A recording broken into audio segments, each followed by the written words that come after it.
The air war on the front lines has entered a new phase: drone combat. According to the Wall Street Journal, countering enemy drones has become a critical task for both sides, as drones have become the most lethal weapon threatening infantry and vehicles on the front lines. Soldiers use a variety of means to destroy them, from nets and shotguns to electronic jammers and aging propeller-driven aircraft. However, in the past year, interceptor drones have become a crucial part of this fight. 15 months ago, nobody believed this was even possible, said Artem Bolyuk, head of an air defense unit at one of the brigades.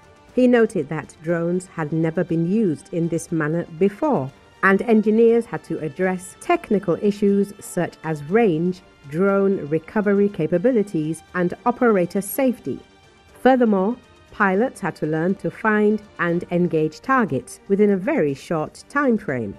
In September, the brigade's drones intercepted 886 Russian drones, 504 more than in June. According to Bolyuk, approximately 50% of missions are successfully intercepted, compared to 5% the year before. If an interceptor fails to reach its target, the operator can usually recover it for reuse. Now, the best shooters also operate drones, notes the WSJ. Many of them are young, with quick reflexes honed by playing video games. The pilot who rescued the soldier in the spring was a 24-year-old former computer game developer known by the call sign Kratos, who plays the flute between intercepts. Moreover, different types of drones are used for different interception purposes. Russian long-range Shahed missiles shelling Ukrainian cities could be intercepted by drones capable of flying at similar high speeds and altitudes. At the same time, operators say they need more interceptors to counter the growing number of Russian aircraft. Pilot Anton Mikhailov said that sometimes they have to choose between destroying a target and saving the interceptor for another day. Recently, they were pursuing a Shahed at night, at a distance beyond which they wouldn't be able to recover the interceptor if it missed. They decided to pursue the Shahed, but it soon disappeared into the clouds, wasting the drone. Ruslan Stakov, a junior sergeant in the same unit, typically uses a drone to intercept Russian reconnaissance drones and has shot down approximately 25 of them. Several months ago, he was pursuing a Shahed, but as it entered its final descent, his drone was unable to keep up. It was very disappointing, but that's typical in war. We're not magicians, says Stakov. Ukrainian fighters said Russia's growing proficiency in targeting Ukrainian supply lines with drones is the most significant shift in the 2025 war, more significant than Russia's gradual territorial gains. The battle for the town of Pokrovsk in the Donetsk region demonstrates the significant advantage Russia has gained in the use of tactical drones. The Ukrainian armed forces claim that Russian drones in the area now outnumber Ukrainian ones by 10 to 1.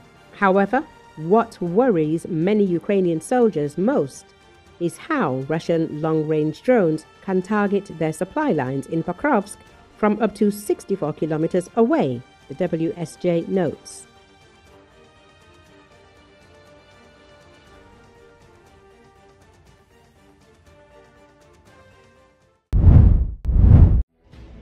Ukrainian intelligence forces have pounded Russia's strategic facilities in occupied Crimea. Ukraine's defense intelligence, known as HUR, has struck a Russian MiG-29 fighter at the Karachah military airfield in Russian-annexed Crimea. The operation was carried out by the Ghost elite military unit under HUR on December 4. On same night, the Ghost unit also targeted the Irtysh radar complex near temporarily occupied Simferopol, in Crimea. Irtysh 3S is a coastal defense radar operation in the X-band frequency range. Video footage circulated in social media captures the strikes on Russian military targets. In a statement, the Defense Intelligence said that its special units continue to systematically weaken the air defense system of Russians over the temporarily occupied Crimea Peninsula, destroying radars, anti-aircraft systems, and now Russian fighter aviation as well. It should be recalled that on September 21, the Ghost unit, for the first time since the start of the war, burned 2 Russian B-12 Cheka amphibious aircraft. Ukrainian intelligence forces have scaled up the frequency and intensity of long-range missile and drone strikes on Russian military positions and strategic facilities in occupied Ukrainian territories as well as deep in Russia.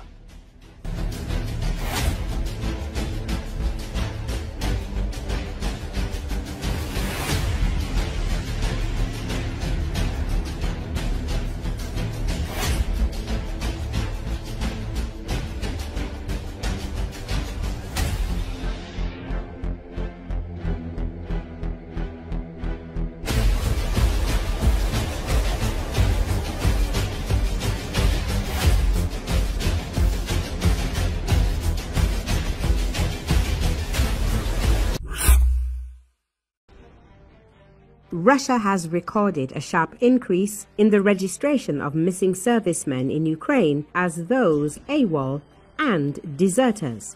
According to Sergei Lyapin, Deputy Head of the Control and Investigation Department of the Military Investigative Directorate of the Investigative Committee of the Russian Federation for the Central Military District, this practice became widespread in 2025. 60% of those declared AWOL have this status without justification. We've seriously encountered this problem this year. In 2024, this didn't happen, he said at a roundtable discussion on missing servicemen. Lyapin noted that unit commanders should conduct a background check before assigning the status of absentee to someone, but in most cases, this is not done. The Lieutenant Colonel reported that the current situation has already led to criminal cases. For example, in Samara, a unit commander listed a missing soldier as having left service without permission, stating that he had disappeared from his permanent base. It was later discovered that the soldier had been killed on the front lines and identified at the Defense Ministry's Center for Reception, Processing and Dispatch of the Dead in Rostov-on-Don. Moreover, he died much earlier than the date stated by the commander. Lyapin emphasized that the families of soldiers declared absentee lose their benefits, while the relatives of those missing in action continue to receive their pay. Therefore, cases of unjustified classification of service members as deserters must be stopped. This summer, important stories reported on the widespread recognition of missing and dead Russians in Ukraine as having abandoned their units without authorization, after reviewing dozens of complaints from soldiers' relatives sent to the presidential administration. It was discovered that this had occurred in at least 25 military units in at least 11 regions of Russia. According to the presidential administration, since the beginning of the war, more than 40,000 complaints have been sent to the president regarding the search for missing soldiers, including appeals regarding the unfounded status of special operations personnel. In most cases, people wrote that their loved one had stopped communicating after leaving for a combat mission. Citing conversations with unit commanders, relatives of servicemen noted that this was an attempt to conceal losses. Verstka learned that in a number of cases, soldiers executed by their comrades for drunkenness, refusing to obey orders, unwillingness to pay quitrent to their superiors, or personal feuds with them were registered as special operations units. The publication also reported that those who fled the front lines were almost never arrested after being detained and were instead sent to participate in brutal assaults. In April, the Ukrainian project I Want to Find announced that it had received over 84,000 requests from relatives of Russian soldiers missing in action since the beginning of 2024. Last December, Russian Deputy Defense Minister Anna Sivileva reported that at least 48,000 participants in the invasion had this status.